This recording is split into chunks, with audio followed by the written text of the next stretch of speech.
বিসমিল্লাহির রহমানির রহিম। ন্যাশনাল কলেজের অনলাইন ভিত্তিক শিক্ষা কার্যক্রমে তোমাদের আবারও স্বাগতম। প্রিয় শিক্ষার্থীরা, আশা করছি তোমরা সবাই ভালো আছো। আর আজকের আমার ক্লাসের জন্য তোমরা বই, খাতা, কলম সব নিয়ে অধীর অপেক্ষায় আছো। শিক্ষার্থীরা, আজ পর্যন্ত আমি তোমাদেরকে যা পড়িয়েছি, প্রথম বর্ষের শিক্ষার্থীরা তোমরা সেগুলো ভালোভাবে রিভিশন দিবে। আর প্রতিদিনের যে নতুন টপিকসগুলো আসছে সেগুলো অবশ্যই আরও ধৈর্যের সাথে প্র্যাকটিস করবে। আমি আশা করছি আমাদের এই প্রত্যেকটা ক্লাস তোমাদের অনেক কাজে আসবে যদি তোমরা সেটাকে নিজেদের ক্ষেত্রে মূল্যায়ন করে নিয়মিতভাবে চেষ্টা করো। অবশ্যই তোমরা বুঝবে যে কতটা তোমরা উপকৃত হয়েছিলে। তো শিক্ষার্থীরা, আমি এখন ক্লাস শুরু করার আগেই তোমাদের কাছ থেকে আমি জানতে চাচ্ছি যে আমার বোর্ডের লেখাটা আর অতিরিক্ত কোনো সাউন্ড আছে কি না। তোমরা আমাকে কনফার্ম করো, আমি ক্লাসটা শুরু করে দিচ্ছি।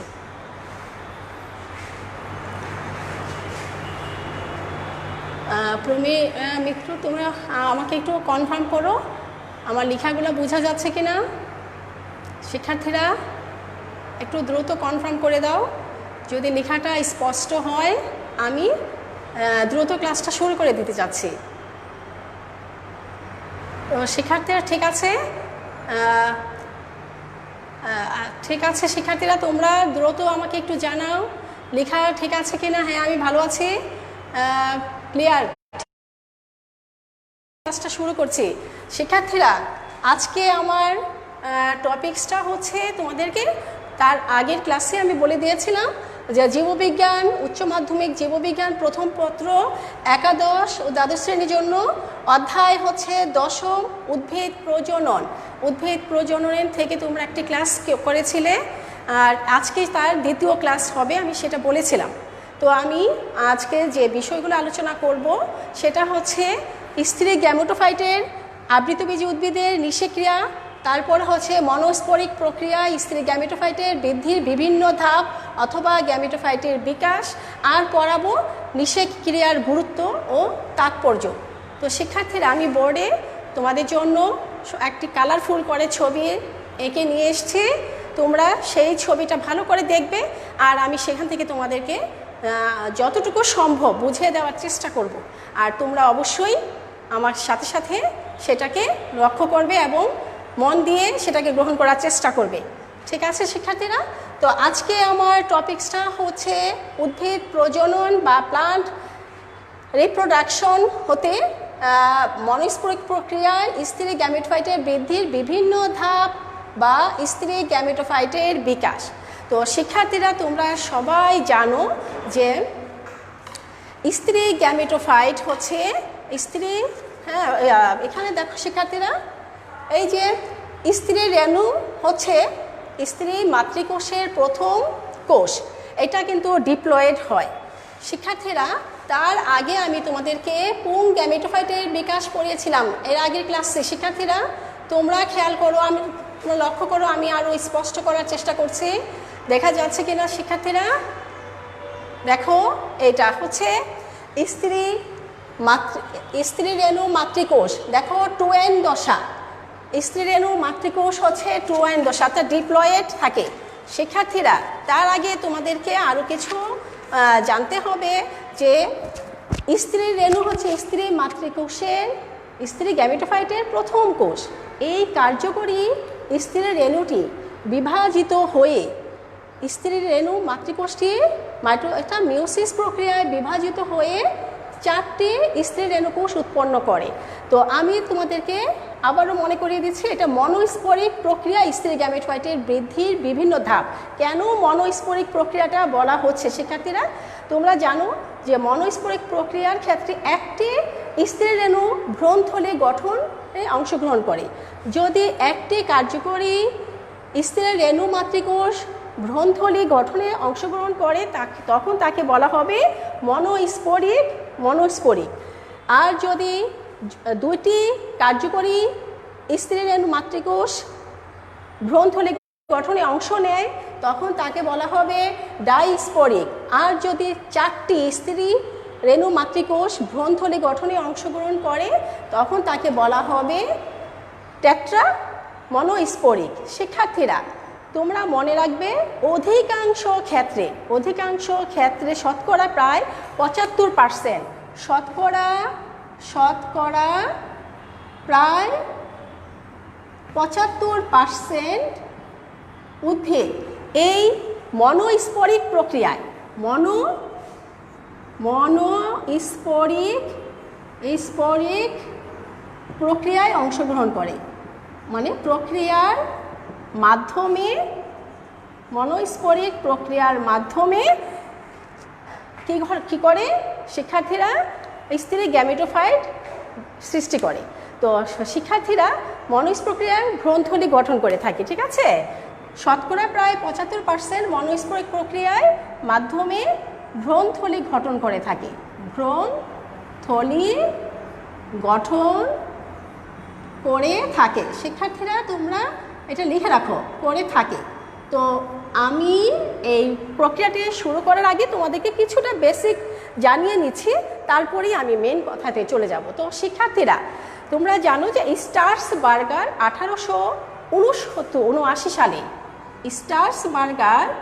স্টার্সবার্গার বিজ্ঞানী কি করেছে, 1879 সালে এই প্রথম মনোস্ফরিক প্রক্রিয়ায় উদ্ভিদের ভ্রূণথলি গঠনটি ব্যাখ্যা করেছিলেন। এটা হচ্ছে শিক্ষার্থীরা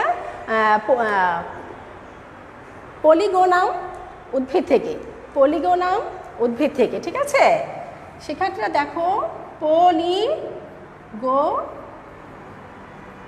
পলিগোনাম নামক উদ্ভিদ, পলিগোনাম, আর হচ্ছে ডিভারি সেটাম,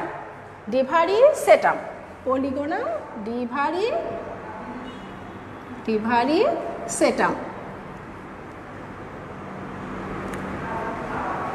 শিক্ষার্থীরা তোমরা ভালো করে দেখে নাও, ডিভারি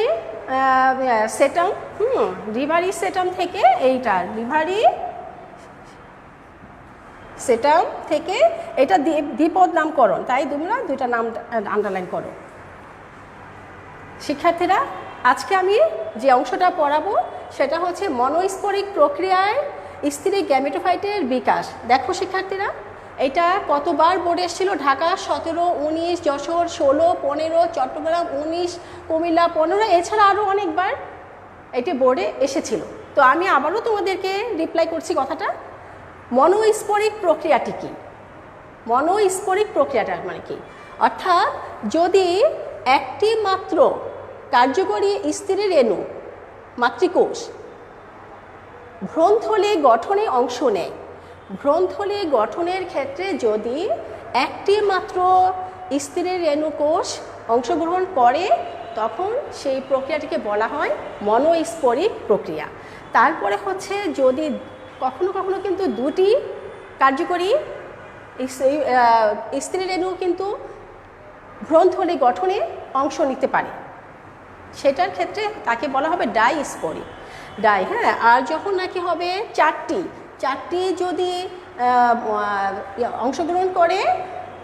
যদি অংশগ্রহণ করে তখন তাকে বলা হবে টেট্রাস্ফরিক। এই ক্ষেত্রে চারটি স্ত্রী রেণু যদি ভ্রূণথলি গঠনে অংশগ্রহণ করে তখন তাকে বলা হবে টেট্রাস্ফরিক। তো শিক্ষার্থীরা শতকরা 75% উদ্ভিদই এই মনোস্ফরিক প্রক্রিয়ায়, অর্থাৎ একটি মাত্র কার্যকরী কি স্ত্রী রেণু জনন মাতৃকোষ অর্থাৎ ভ্রূণথলি গঠনে অংশগ্রহণ করে। এই সিস্টেমই সাধারণত 75% উদ্ভিদ অংশগ্রহণ করে।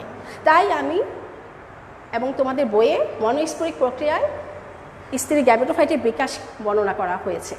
তো শিক্ষার্থীরা তোমরা লাইভে আছো এবং আমার কথাটা স্পষ্ট বুঝতে পারছো তো শিক্ষার্থীরা? হ্যাঁ, সাবরিনা সুলতানা তোমাকেও দেখতে পাচ্ছি, তাওসিফ আহমেদ তোমাকে দেখতে পাচ্ছি। তো তোমরা সবাই খুব গুরুত্ব দিয়ে এই চিত্রটি খেয়াল করো এবং আমার ব্যাখ্যাটা ভালো করে বোঝার চেষ্টা করো। আমি কিন্তু বলেছি অনেকবার এসছে, তাছাড়া আমাদের তো জানা লাগবে। আমাদের সায়েন্সের প্রতিটা টপিকস আমাদের জেনে আমাদের সামনের দিকে এগোতে হবে। তো শিক্ষার্থীরা এখন আমি শুরু করছি। দেখো, এটা হচ্ছে স্ত্রী রেণু মাতৃকোষ। স্ত্রী রেণু মাতৃকোষ ডিপ্লয়েড হয়, দেখো 2N। এই স্ত্রী রেণু কার্যকরী স্ত্রী রেণু মাতৃকোষ মায়োসিস কোষ বিভাজন প্রক্রিয়ায় কি হলো দেখো, 4টে স্ত্রী রেণু মাতৃকোষ তৈরি করেছে মায়োসিস কোষ বিভাজন প্রক্রিয়ায়। 1 2 3 4 শিক্ষার্থীরা দেখতে পেয়েছো, 4টি স্ত্রী রেণু মাতৃকোষ তৈরি করেছে।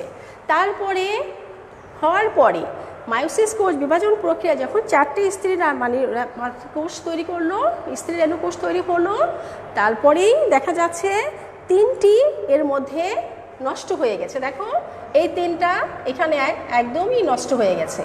নষ্ট হয়ে যাওয়ার পরে একটাই কার্যকরী আছে, এইটাই সেই জন্য এটা মনোস্পরি। একটি কার্যকরী মাতৃকোষ মাতৃরেণুকোষ স্ত্রী রেণুকোষ একটা কার্যকরী আছে।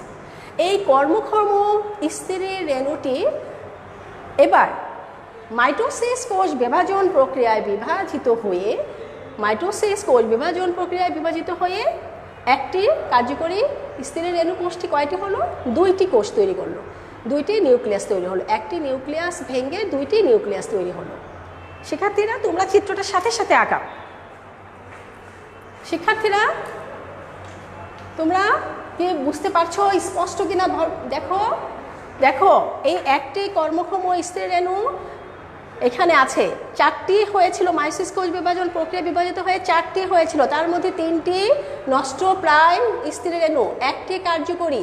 সেই কার্যকরী স্ত্রী রেণু কোষটি পরবর্তীতে বিভাজিত হয়ে মাইটোসিস প্রক্রিয়া বিভাজিত হয়ে 2টি নিউক্লিয়াস উৎপন্ন হয়েছে।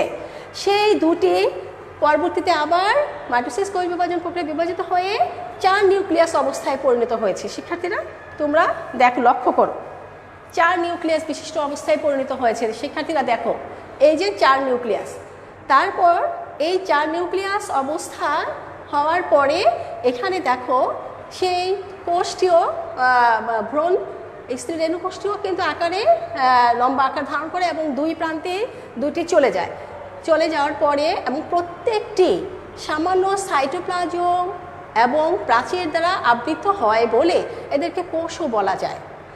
তারপর এই 4টি নিউক্লিয়াস আবার বিভাজিত হয়ে মোট 8টি নিউক্লিয়াসে পরিণত হয়। 8 নিউক্লিয়াস অবস্থা এটি, আর মাঝখানে একটি গহ্বর রয়েছে।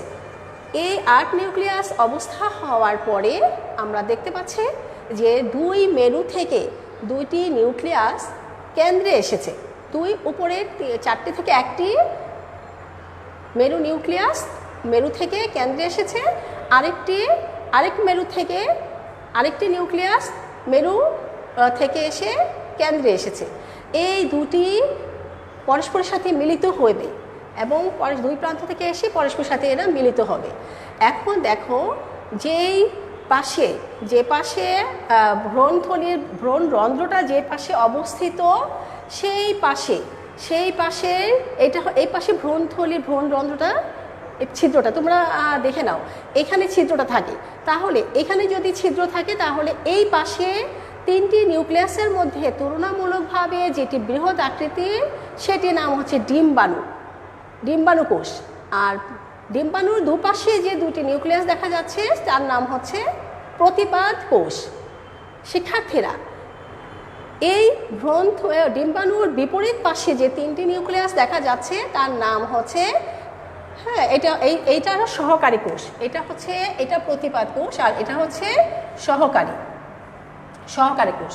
শিক্ষার্থীরা দেখো ডিম্বাণুর দুপাশে যে 2টি নিউক্লিয়াস আছে সেই 2টাকে বলা হবে সহকারী কোষ, আর উপরের দিকে 3টি কোষ আছে একসাথে, সেই 3টে কোষের নাম হচ্ছে প্রতিপাদ কোষ। প্রত্যেকটি কিন্তু মিয়োসিস কোষ বিভাজন প্রক্রিয়া বিভাজিত হওয়ার পরে কিন্তু এরা সিঙ্গেল এন হয়েছিল, তাই এগুলা প্রত্যেকটা সিঙ্গেল কোষ এন বিশিষ্ট।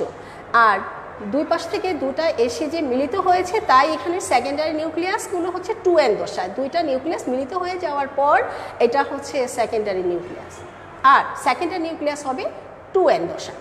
শিক্ষার্থীরা এরপরে কি হলো, আমাদের ভ্রূণথলিটা গঠিত হয়ে গেল। তাহলে আমরা কি বুঝতে পারলাম, পূর্ণাঙ্গ ভ্রূণথলির অর্থাৎ স্ত্রী রেণু মাতৃকোষ থেকে পূর্ণাঙ্গ ভ্রূণথলি গঠিত হতে যে ধাপগুলো অতিক্রম করে সেইটাকেই বলা হয় স্ত্রী গ্যামেটোফাইটের বিকাশ। আর যদি স্ত্রী গ্যামেটোফাইটের বিকাশ না হয় বা পুং গ্যামেটোফাইটের বিকাশ যদি না হয় তাহলে কি হয় শিক্ষার্থীরা, তাহলে তো কি হবে? হ্যাঁ, তাহলে তো আমাদের বিশেকই হবে না, নিষেকই হবে না, নিষেকটাই বন্ধ থাকবে। তাহলে নিষেকের পূর্ব শর্ত হচ্ছে পুং গ্যামেটোফাইটের বিকাশ হতে হবে আর স্ত্রী গ্যামেটোফাইটের বিকাশ হতে হবে। দুইটা বিকশিত হওয়ার পরই কিন্তু তাদের মধ্যে পরাগায়ন হবে। শিক্ষার্থীরা, তাহলে আমি সংক্ষেপে আরেকবার বলছি। দেখো, স্ত্রী রেণু মাতৃকোষ আছে 2n দশা। মিওসিস কোষ বিভাজন প্রক্রিয়ায় বিভাজিত হয়ে 4টি স্ত্রী রেণু কোষ তৈরি করে। 4টির মধ্যে 3টি প্রায় নষ্ট হয়ে যাবে, একটি শুধুমাত্র কর্মক্ষম স্ত্রী রেণু থাকবে। সেই কর্মক্ষম স্ত্রী রেণুটি এবার মাইটোসিস কোষ বিভাজন প্রক্রিয়ায় বিভাজিত হয়ে এখানে আবার 2টি নিউক্লিয়াস গঠন করবে। এই অবস্থাকে বলা হয় 2 নিউক্লিয়াস অবস্থা। তারপরে এই 2টি নিউক্লিয়াস আবার মাইটোসিস কোষ বিভাজন প্রক্রিয়ায় বিভাজিত হয়ে 4 নিউক্লিয়াস বিশিষ্ট অবস্থায় পরিণত হলো 4 নিউক্লিয়াস বিশিষ্ট অবস্থা। এই 4 নিউক্লিয়াস বিশিষ্ট অবস্থা হওয়ার পরে এই স্ত্রী রেণু কোষটির কিন্তু লম্বালম্বি হবে, 2 প্রান্তে 2টি নিউক্লিয়াস 2 প্রান্তে চলে যাবে। তারপরে আবার মাইটোসিস কোষ বিভাজন প্রক্রিয়ায় 4টি হবে, এটা থেকে 2টা 4টা, এখান থেকে আবার 2টা থেকে 4টা। তাহলে এই 4টি হওয়ার পরে অর্থাৎ এই নিউক্লিয়াসের মধ্যে 8 নিউক্লিয়াস বিশিষ্ট অবস্থা হওয়ার পরে আর বিভাজন ঘটবে না। 8 নিউক্লিয়াস বিশিষ্ট অবস্থার পরে আর কোনো বিভাজন ঘটবে না। শিক্ষার্থীরা, বুঝতে পেরেছ? 8 নিউক্লিয়াস বিশিষ্ট অবস্থা হওয়ার পরে এবার কি করবে? 2 প্রান্ত থেকে 2টি নিউক্লিয়াস এসে কেন্দ্রে অবস্থান করবে, যাদেরকে বলা হয় মেরু থেকে 2টি এসছে বলে তার নাম হচ্ছে মেরু নিউক্লিয়াস। এরপরেই আমাদের এই পূর্ণাঙ্গ ভ্রূণথলি গঠিত হয়ে গেল। এখন আমরা দেখতে পাচ্ছি যে পূর্ণাঙ্গ ভ্রূণথলি এই অবস্থা থেকে স্ত্রী রেণু মাতৃকোষ থেকে পূর্ণাঙ্গ ভ্রূণথলি অবস্থায় আমরা কি দেখতে পাচ্ছি? যে কেন্দ্রে আছে 2টি সেকেন্ডারি নিউক্লিয়াস, যে পাশে ভ্রূণথলির ভ্রূণছিদ্রটা থাকে, জননছিদ্র থাকে, সেই পাশেই কিন্তু ডিম্বাণু থাকে। ডিম্বাণুটা তুলনামূলকভাবে আকারে বড় হয় আর 2 পাশে তাকে 2 পাশ থেকে আবৃত করে রেখেছে 2টি নিউক্লিয়াস, তাদের নাম হচ্ছে সহকারী নিউক্লিয়াস। তারপরে যে পাশে ডিম্বাণু আছে তার অপোজিটে বিপরীত পাশে 3টি নিউক্লিয়াস দেখা যাচ্ছে, কোষ দেখা যাচ্ছে। সেই কোষ 3টিকে বলা হচ্ছে প্রতিপাদ কোষ, এবং মাঝখানে 2 প্রান্ত থেকে এসে একত্রিত হয়েছিল, তাদের নাম হচ্ছে সেকেন্ডারি নিউক্লিয়াস। শিক্ষার্থীরা, তোমরা মনে রাখবে প্রতিটা কোষ কিন্তু সিঙ্গেল অর্থাৎ n, কিন্তু সেকেন্ডারি নিউক্লিয়াস শুধু 2n, কারণ এখানে 2টা নিউক্লিয়াসের মিলিত ফল। তাহলে একটি পূর্ণাঙ্গ ভ্রূণথলি গঠিত হলো। এইভাবে একটি পূর্ণাঙ্গ ভ্রূণথলি গঠিত হলো। শিক্ষার্থীরা, এবার আমি তোমাদেরকে নিয়ে যাচ্ছি এই অংশে। শিক্ষার্থীরা, তোমরা দেখো, এবার আমি নিয়ে যাচ্ছি তোমাদেরকে আবৃতবীজী উদ্ভিদের নিষেক ক্রিয়া। শিক্ষার্থীরা, নিষেক ক্রিয়া কি? তোমরা ভালো করে অবগত আছো যে নিষেক ক্রিয়াটা মানে কি। তো নিষেক ক্রিয়াটা হচ্ছে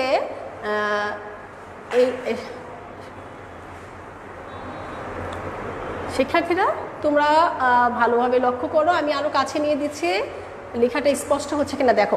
এইটা কিন্তু যে নিষেক ক্রিয়া কি, নিষেক ক্রিয়ার গুরুত্ব, এবং অনেক সময় আসে যে আবৃতবীজী উদ্ভিদের নিষেক ক্রিয়া চিহ্নিত চিত্র অঙ্কন করো।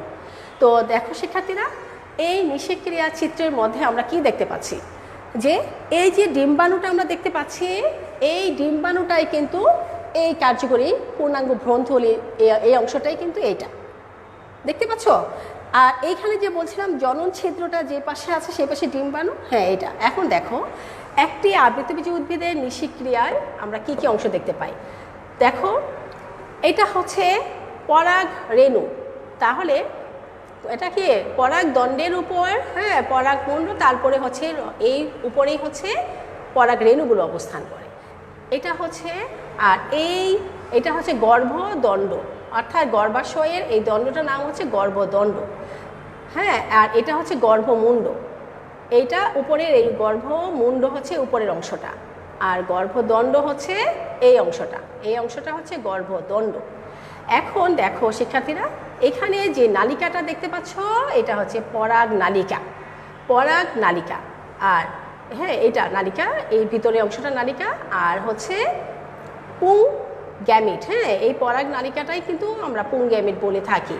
তারপর দেখো পরাগ নালিকার ভিতরেই কিন্তু পুং গ্যামিট উৎপন্ন হয়। পরাগ নালিকার ভিতরেই এই যে ডিম্বাণুর কাছে পরাগ নালিকাটা যখন বেড়ে ও ডিম্বাণুর কাছে পৌঁছায়, ঠিক তখনই নালিকার মধ্যে দুই ধরনের নিউক্লিয়াস দেখা যায়, একটা জন নিউক্লিয়াস আর একটা হচ্ছে নালিকা নিউক্লিয়াস। নালিকা নিউক্লিয়াসটা একসময় ধ্বংস হয়ে যায়, আর জন নিউক্লিয়াসটা একটা থেকে বিভাজিত হয়ে দুইটা জন নিউক্লিয়াস তৈরি করে, অর্থাৎ পুং গ্যামিট তৈরি করে।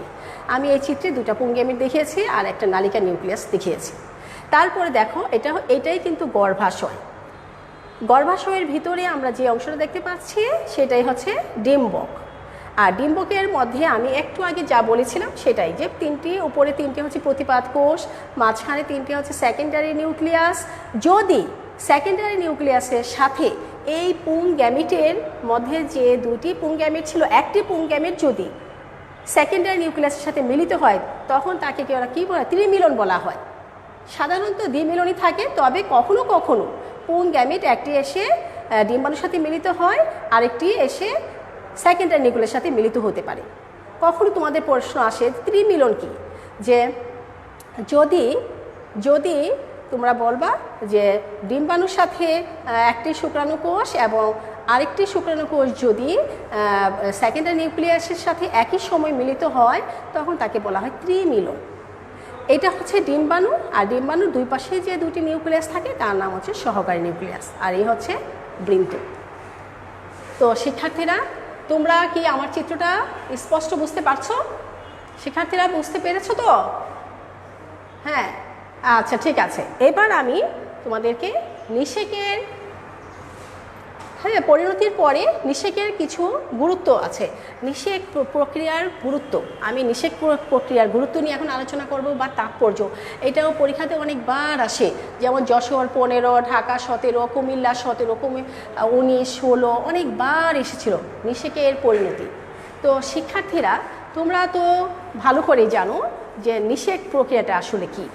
নিষেক প্রক্রিয়াটা হচ্ছে যে অপেক্ষাকৃত বড় এবং নিশ্চল, শিক্ষার্থীরা, অপেক্ষাকৃত বড় এবং নিশ্চল ডিম্বাণু কোষের সাথে তুলনামূলকভাবে ক্ষুদ্র এবং সচল শুক্রাণু কোষের মিলনের ফলে কি উৎপন্ন হয়? নিষেক্রিয়া সম্পন্ন হয়। দুটি পরস্পর মিলনের ফলে যে যৌন মিলন ঘটে তাই হচ্ছে নিষেক্রিয়া, আর নিষেক বা গর্ভাধানও বলা হয়। তাহলে কিভাবে হচ্ছে? পরাগধানী থেকে মুক্ত পরাগ রেণু, এই যে পরাগধানী থেকে মুক্ত পরাগ রেণু, এগুলো কিন্তু মুক্ত হতে হবে। পরাগধানী থেকে মুক্ত পরাগ রেণু কি করে? পরাগধানী থেকে মুক্ত পরাগ রেণু বিভিন্ন বাহকের মাধ্যমে যখন একই প্রজাতির পুষ্পের গর্ভকেশরের গর্ভমুণ্ডে পতিত হয় তখন তাকে কি বলা হয় শিক্ষার্থীরা? তখন তাকে বলা হয় পরাগায়ন। অর্থাৎ সকল আবৃতবীজী উদ্ভিদ এবং ব্যক্তিবীজী উদ্ভিদে এই পরাগায়ন ঘটেই থাকবে। তো এখন শিক্ষার্থীরা তোমরা লক্ষ্য করো যে কি বলা হয়েছে? একই প্রজাতির ফুলের গর্ভকেশরের মধ্যে। কেন বলা হচ্ছে? কারণ একই প্রজাতি না হলে কখনোই পরাগায়ন হবে না। কারণ একই আম গাছের ফুলের পরাগ রেণু যদি জাম গাছে গিয়ে পড়ে কখনোই সেটা কোনো কার্যকর হবে না। আম গাছের পরাগ রেণু আম গাছের মধ্যেই আসতে হবে, তাহলে সেখানে পরাগায়ন যদি সংঘটিত হবে যদি একই প্রজাতির হয়ে থাকে। আর পরাগায়ন কিভাবে হয় সেটাও তোমরা অবগত আছো। কারণ পরাগায়নের জন্য আমরা জানি যে বিভিন্ন ধরনের কীট পতঙ্গ, বায়ু, তারপরে হচ্ছে পানি ইত্যাদির মাধ্যমে ফুলের পরাগধানী থেকে মুক্ত পরাগরেণুগুলো একই ফুলের গর্ভাশয়ে যখন পতিত হয় সেটাই হচ্ছে পরাগায়ন। সেটাই হচ্ছে কি গর্ভাশয়ে পতিত হলে পরে সেইগুলা পরাগায়নের মাধ্যমে যখন গর্ভাশয়ে পতিত হয় তখন এই ডিম্বাণুর সাথে এই পরাগরেণুর মিলনের ফলে তৈরি হয় নিষেক। শিক্ষার্থীরা দেখো, আমরা অনেক সময় খেয়াল করি যে গাছের মধ্যে অনেক কীট পতঙ্গ, ওটা ফুল আসলে গাছে যখন ফুল অথবা ফুল আসে নাই, তখনও আমরা দেখি বিভিন্ন কীট পতঙ্গ, পোকা মাকড়, তারপরে হচ্ছে পিঁপড়া বিভিন্ন রকমের গাছের শিকড়ে, গাছের মধ্যে আনাগোনা করে। যখন গাছে ফুল ফুটে, মুকুল আসে আমের বা বিভিন্ন ফুলের সুগন্ধে অনেক কীট পতঙ্গকে আকৃষ্ট করে। এটা কিন্তু একটা কারণ আছে, কারণ ফুলের যে বাহারি রঙের কালার হয় এইটা কেন হচ্ছে, কারণ পরাগায়নের জন্য ফুলের কালারগুলো বাহারি কালার হয়, কারণ কীট পতঙ্গকে আকৃষ্ট করার জন্য এই কাজগুলো হয়, ঘ্রাণগুলো বের হয়। তো দেখা যাচ্ছে যে এই আকৃষ্ট হয়ে কি বিভিন্ন ধরনের কীট পতঙ্গগুলো মধু সংগ্রহের জন্য, এরা কিন্তু আমাদের পরাগায়নের কথা চিন্তা করছে না, এরা আসছে তাদের মধু সংগ্রহের জন্যই। এসে যখন ফুলের মধ্যে এক প্রান্ত থেকে আরেক প্রান্তে ঘোরাঘুরি করে, তখন তাদের অজান্তেই তাদের ডানা, তারপরে হচ্ছে শুঙ্গ, তাদের যে পা, এগুলা বিভিন্ন সাথে মুক্ত পরাগ রেণুগুলো লেগে যায়, এবং ওই কীট পতঙ্গটাই যখন আবার ডিম্বাশয়ের কাছে এসে পৌঁছে যায়, তখন তার গায়ে যে লেগে থাকা মুক্ত পরাগ রেণুগুলো আছে সেগুলো ডিম্বাণু গায়ে লেগে যায়। তখনই কিন্তু সেখানে নিষেক্রিয়া সম্পন্ন হয়ে গেল। তারা কিছুই জানে না, কিন্তু আমাদের কত বড় একটা উপকার করে দিল। নিষেক্রিয়া যদি না হতো তাহলে কিন্তু আমাদের এই পৃথিবীতে এত ফুল ফল, বাহারি ফুল ফলের কোনো অস্তিত্বই থাকতো না। তাহলে শিক্ষার্থীরা, এখন আমি আসছি যে নিষেক্রিয়ার গুরুত্বটা কী। তোমরা দেখো এখানে অনেকগুলো পয়েন্টস আছে, যে আরও অসংখ্য পয়েন্টস আছে। তাহলে সিগনিফিক্যান্স অফ ফার্টিলাইজেশন, অর্থাৎ নিষেক্রিয়ার গুরুত্ব বা তাৎপর্য বর্ণনা করো। আমি এতক্ষণ নিষেক্রিয়ার কথা বলেছি, এখন দেখো নিষেকের গুরুত্ব বা তাৎপর্য। 1 নম্বর পয়েন্টস এখানে আছে, শিক্ষার্থীরা তোমরা লক্ষ্য করো। 1 নম্বর পয়েন্টসটা হচ্ছে নিষেক্রিয়ার গুরুত্বের মধ্যে 1 নম্বর পয়েন্ট হচ্ছে, তোমরা লিখে ফেলো, ক্রোমোজোমের ভারসাম্য রক্ষায়। অর্থাৎ নিষেক্রিয়া যদি না হতো তাহলে ক্রোমোজোমের ভারসাম্য কখনোই রক্ষা হতো না। তোমরা লক্ষ্য করো, আমি কিন্তু একটু আগে বলেছিলাম যে এখানে আমি কি বলেছিলাম, যে একটা হচ্ছে যে নিষেক্রিয়ার মাধ্যমে জননিউক্লিয়াসটি, পুং গ্যামেটটি ডিম্বাণুর কাছে এসে মিলিত হয়। তো পুং গ্যামেটের মধ্যে একটি নিউক্লিয়াস থাকে, আর ডিম্বাণুর মধ্যে থাকে আরেকটি নিউক্লিয়াস। তাহলে এই পুং গ্যামেটের নিউক্লিয়াস আর ডিম্বাণুর নিউক্লিয়াসের ফলেই কিন্তু নিষেকটা হচ্ছে। তাহলে এই নিষেক্রিয়া যদি না হতো তাহলে তো ক্রোমোজোমের ভারসাম্য রক্ষা হতো না, কারণ আমরা জানি প্রতিটা অঙ্গের 2n নিউক্লিয়াস আছে, শুধুমাত্র জননিউক্লিয়াসের মধ্যেই সিঙ্গেল নিউক্লিয়াস আছে, কারণ এখানে তো জাইগোট তৈরি হবে, তাই সিঙ্গেল নিউক্লিয়াস আর সিঙ্গেল নিউক্লিয়াস, অর্থাৎ পুং গ্যামেটের নিউক্লিয়াস আর ডিম্বাণু নিউক্লিয়াস দুইটা মিলিত হয়ে এখানে আবার ব্যালেন্স তৈরি হচ্ছে, যাকে বলা হচ্ছে ক্রোমোজোমের ভারসাম্য রক্ষায়। তাহলে আমরা বলতে পারি যে নিষেক প্রক্রিয়ায় ডিম্বাণু ও পুং গ্যামেটের মিলনের ফলে জাইগোট উৎপন্ন হয়। এই প্রক্রিয়ার ফলে কি হচ্ছে, আমাদের ফলে প্রজাতির ক্রোমোজোমের সংখ্যার স্থিরতা রক্ষিত হচ্ছে। এছাড়া ফল ও বীজ সৃষ্টির ক্ষেত্রে আমরা জানি নিষেকের উদ্দীপনায় কিন্তু ডিম্ব আর ডিম্বাশয়ের মধ্যে পর্যায়ক্রমে কিন্তু এখানে ফল উৎপন্ন হচ্ছে, আর ফল উৎপন্ন হচ্ছে বলেই কিন্তু ফলের ভিতর একটি পরিপক্ক বীজ তৈরি হচ্ছে, আর যার ফলে এই পরিপক্ক বীজ থেকে আমরা কি করতে পারছি, এই পরিপক্ক বীজ থেকে পরবর্তীতে বংশধর রক্ষা হচ্ছে। এই বীজগুলো যেখানে সেখানে যখন পতিত হয় সেখান থেকে আবার চারা উৎপন্ন হচ্ছে। তো আমরা ফল যদি উৎপন্ন না হতো তাহলে বীজ উৎপন্ন হতো না, আর আমাদের আবার সেই নতুন নতুন গাছের তাদের প্রজন্ম রক্ষা হতো না। তাহলে ফল ও বীজ সৃষ্টিতে নিষেক্রিয়ার গুরুত্ব অপরিসীম। এরপরে দেখো নতুন প্রজাতি সৃষ্টির ক্ষেত্রেও নিষেকের ফলে বংশধরদের মধ্যে নতুন বৈশিষ্ট্যের সঞ্চার ঘটবে। কারণ নতুন প্রজাতি সৃষ্টির সম্ভাবনা একমাত্র নিষেক্রিয়ার জন্যই সম্ভব হবে, তা না হলে, কারণ এক নতুন প্রজাতি মানে সুগন্ধি একটি আমের গাছের সাথে যদি আমরা আকারে বড় একটি আমের গাছের প্রজাতির মধ্যে যদি আমরা জনন কাজ সম্পন্ন করি, অর্থাৎ আমরা যদি এখানে কৃত্রিম প্রজনন ঘটাই এবং মাধ্যমে যদি নিষেক্রিয়া সম্পন্ন করি, তাহলে কি হবে, নতুন প্রজাতির সৃষ্টি হচ্ছে। তাছাড়া বিবর্তনের ক্ষেত্রেও নিষেকের গুরুত্ব অপরিসীম। নিষেকের পরেই কিন্তু সৃষ্টি হয় প্রকরণ, আর যা নাকি আমাদের বিবর্তনের ধারাকে নির্দেশনা করতে সাহায্য করে। এছাড়া অধিক ফলনশীল ও সহনশীল ফলন সৃষ্টির ক্ষেত্রে নিষেকের অত্যন্ত গুরুত্বপূর্ণ ভূমিকা রাখে, কারণ এই নিষেকের ফলে যে উদ্ভিদগুলো এবং চারাগুলো উৎপন্ন হয় তারা অধিক সহনশীল হয়, অর্থাৎ ঝড় ঝাপটা, বৃষ্টি, তুষার, রোদ, বৃষ্টি, বিভিন্ন অবস্থায় পরিবেশে তারা নিজেদেরকে রক্ষা করার মতো তারা নিজেদেরকে তৈরি করতে পারে। এই নিষেক ক্রিয়ার কারণে সেটা সম্ভব। তাছাড়া উদ্ভিদের বংশ রক্ষার ক্ষেত্রে তো অবশ্যই নিষেক ক্রিয়ার গুরুত্ব রয়েছে, কারণ এই নিষেক ক্রিয়ার ফলে বীজ এবং ফলের সৃষ্টি হয়, আর বীজ হচ্ছে উদ্ভিদের বংশ রক্ষা করে। বীজের সৃষ্টি যদি নাই হতো তাহলে বেশিরভাগ সপুষ্পক উদ্ভিদই বিলুপ্ত হয়ে যেত, আর আমরা ফলও পেতাম না, আর আমাদের পরবর্তী বংশধর উদ্ভিদের বংশধরগুলো আমরা রক্ষা হতো না, আমাদের অনেক কিছু আমাদের পৃথিবী থেকে বিলুপ্ত হয়ে যেত। তো খাদ্যের যোগান দেয়, কারণ নিষেকের ফলে আমরা দেখতে পাচ্ছি যে উদ্ভিদের ফল সৃষ্টি হয়, বীজের সৃষ্টি হয়, আর ফল আর বীজের উপরই কিন্তু আমাদের প্রাণীকুল, বিশেষ করে মানুষ অত্যন্ত নির্ভরশীল। নিষেক্রিয়া যদি না হতো তাহলে আমাদের কী হতো, উদ্ভিদকুলের জন্য সবচেয়ে বড় ক্ষতি হয়ে যেত। আর এই নিষেক্রিয়া হচ্ছে বলে কিন্তু আমরা বিভিন্ন ফলের সিজনে আম, জাম, কাঁঠাল, লিচু, পেঁপে, বিভিন্ন রকম, বিশেষ করে আমরা যে এশিয়া মহাদেশের ভাত আমাদের একটি প্রধান খাদ্য, এই খাবারগুলো আমরা পেতাম না যদি নিষেক্রিয়া সম্পন্ন না হতো। তাহলে আমরা কি ধান, গম, ভুট্টা এগুলো থেকে কখনোই পেতাম না। জেনেটিক ডাইভার্সিটির ক্ষেত্রেও এই নিষেক্রিয়ার গুরুত্ব অপরিসীম, কারণ যৌন প্রজননে নিষেক্রিয়ার জিনের মিশ্রণ ঘটে, অর্থাৎ রিকম্বিনেশন ঘটাতে পারি আমরা। এর ফলে কি হয়, জেনেটিক ডাইভার্সিটি সৃষ্টি হচ্ছে। তো এই হচ্ছে নিষেকের গুরুত্ব।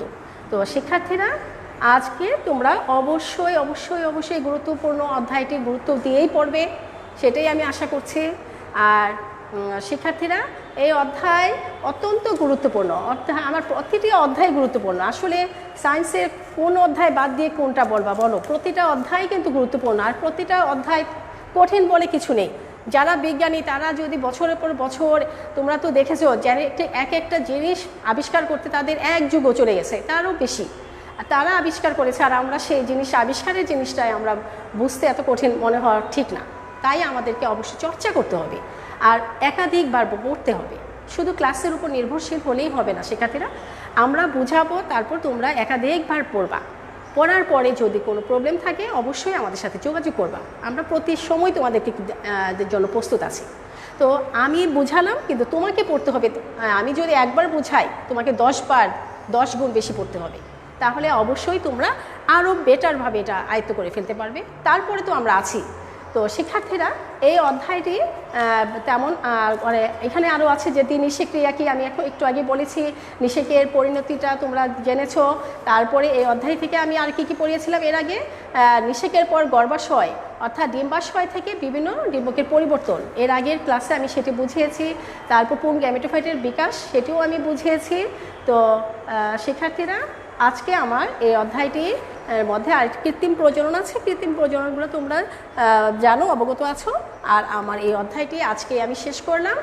তো আগামী ক্লাসে শিক্ষার্থীরা তোমাদেরকে আমি আবার সেই জীববিজ্ঞান প্রথম পত্রের প্রথম অধ্যায়টি নিয়ে আলোচনা করব বলে আশা করছি। তোমরা এই অধ্যায়টিকে আবার ভালোভাবে দেখে নেবে, এবং আমি যখন ক্লাস নেব তখন যেন তোমরা এমসিকিউগুলো দ্রুত আনসার করতে পারো, সেই আশা রাখবো আমি। কারণ ওই অধ্যায়টির মধ্যে অনেক গুরুত্বপূর্ণ এবং এখান থেকে এমসিকিউ অনেক বেশি আসে। যেহেতু ওই ক্লাসটা আমি পুনরায় আলোচনা করব, তাই আমি আশা করব তোমরা আমার চেয়ে আমি প্রশ্ন করার আগে তুমি উত্তর দিতে পারবে, সেরকমভাবে নিজেকে তৈরি করে রাখবে। ততক্ষণে তোমরা ভালো থেকো। আর সবাইকে অসংখ্য ধন্যবাদ যারা উপস্থিত ছিলে। আর আগামী ক্লাসের জন্য তোমরা অবশ্যই অ্যাডভান্স করে রাখবে, তাহলে ক্লাস পরে মজা পাবে। আর এই সময় আমি যা পড়েছি সেগুলো তোমরা প্র্যাকটিস করবে। তো সবাই সুস্থ থেকো, ভালো থেকো, আমাদের জন্য দোয়া করো। আল্লাহ হাফেজ।